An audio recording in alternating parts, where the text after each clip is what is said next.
Hello and welcome to NTEP Politics channel. Today I'm going to be making a new Senate prediction, so I'm going to start filling out the safe Democrat and safe Republican states.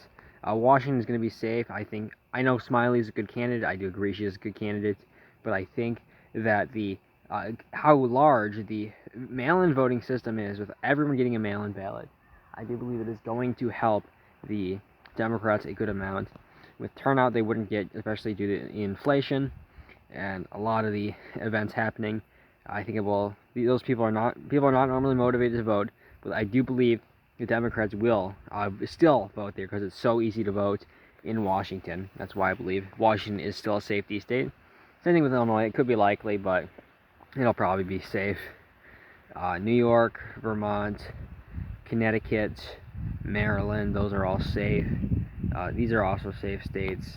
Alaska, Hawaii. Ohio might be likely. I'm going to put it safe. They just poured a bunch of money into Ohio. Republicans did. Grass is a great incumbent in Iowa. I think he's going to win by more than 10 easily. And that is all the safe states. So 47, 55, 45 for Democrats. Now let's do out the likely R states. I believe it is only North Carolina as the likely R states. Bott is running a good campaign. Beasley is pretty weak. I don't believe that Beasley is going to win. This race really is not getting any national attention from Democrats. I think Democrats have admitted they're not going to win in North Carolina after they've came so close over the past few elections, and also the environment does not look like it's going to be good. I'll make a video on that soon, probably, because I want to get back into making videos soon. But North Carolina is looking good for Republicans. I do think Bud is going to win by 6 or 7 points in North Carolina. Next state. So now, Colorado, I do believe this could be lean, but I believe that O'Dea, he is really not running the greatest campaign. He needs to be focusing more on economics. It's fine what he's doing with the social liberalism. I mean, if he was just a social liberal, it'd be fine, but he's trying to run to the left of Bennett, and, that's absolutely a horrible move. He needs to focus on Biden's failures of the economy, and also not be afraid to mention his actual stances on sort of the social issues, because those are important in Colorado. I don't think he's really running an effective. I don't think O'Dea is running an effective enough campaign to win in Colorado, even come within 5. So that is my prediction there. So now for the lean states, I do believe Nevada is lean. Lake Salt is running a pretty good campaign. Fundraising is pretty good for him. I believe he's going to win in Nevada. He's a strong candidate. And also with the collapse of the Democratic Party in Nevada, it's going to be a great race for Republicans. And then Wisconsin, Ron Johnson's a pretty strong incumbent. I do believe he's going to win by 3 or 4 points in Wisconsin. It may even be likely, given Wisconsin's trends. Wisconsin is a very red-trending state. The WOW counties are going to come out big for Johnson. The WOW counties are big Johnson lovers. And then the driftless, with Trump swinging it, I do believe he's going to do very good in the driftless. And the rural counties in Wisconsin. So now Republicans at 50, Democrats at 46.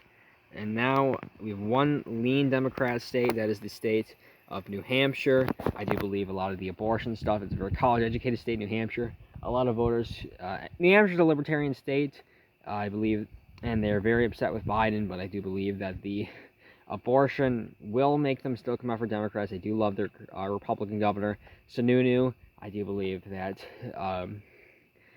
Hassan is going to narrowly win. She doesn't have the greatest approval rating, but I do believe that Dobbs is going to save her narrowly in the state of New Hampshire. It's going to be a close race, especially if Morse is the nominee. Bolduc is a warmonger. I don't believe he can appeal to the libertarian base in New Hampshire, but I believe if Morse wins, I do believe it could potentially be a flip for Republicans. It's definitely one to keep an eye on, but the college-educated votes, unfortunately, is going to cost us in the state of New Hampshire. Now, Arizona, I do believe Masters is narrowly going to win. Fundraising is not looking too good, but Labor Day is trimming around the corner, and we're going to have to see what Republicans' decisions are with fundraising, if they're going to pour a lot of money into Arizona to get Blake Masters elected to the Senate.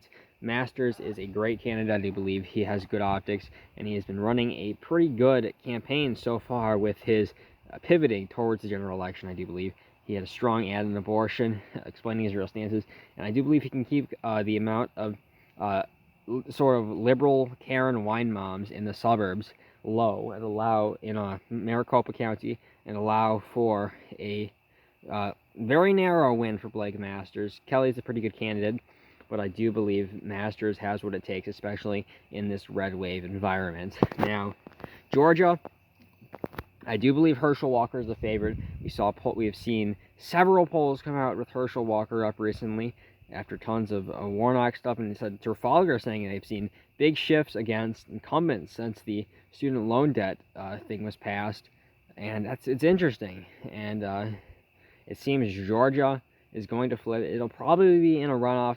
Walker not really running the greatest campaign, but I do believe that Walker is going to be able to pull it off. Just because of the national environment, and also Brian Kemp's popularity in the state of Georgia. I do believe Kemp is a very popular governor in Georgia, and he is going to be able to pull it off.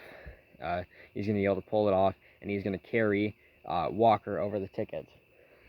Next, the final state is Pennsylvania. I do believe it very narrowly tilts towards Oz. It has been going back and forth in my books, but I do believe that with Mastriano surging in a big data poll, and with Trump's big attacks on Fetterman, Trump's really going after Fetterman last night in the state of Pennsylvania, and Fetterman's recently declining the debates in Pennsylvania. I do believe these are things that are going to hurt Fetterman. I had it leaned a few days ago. I now have it as a complete toss-up. I think Oz may even be the slight favorite in the state of Pennsylvania. I was thinking, I was really dooming. I thought Fetterman's going to win. But honestly, now I think it seems like Oz is in a pretty good spot to win the state of Pennsylvania. I'm gonna leave it a toss-up. I can let you guys decide in the comments, but there's my map. 52 for the Republicans, 47 for the Democrats. Thank you for watching. Goodbye.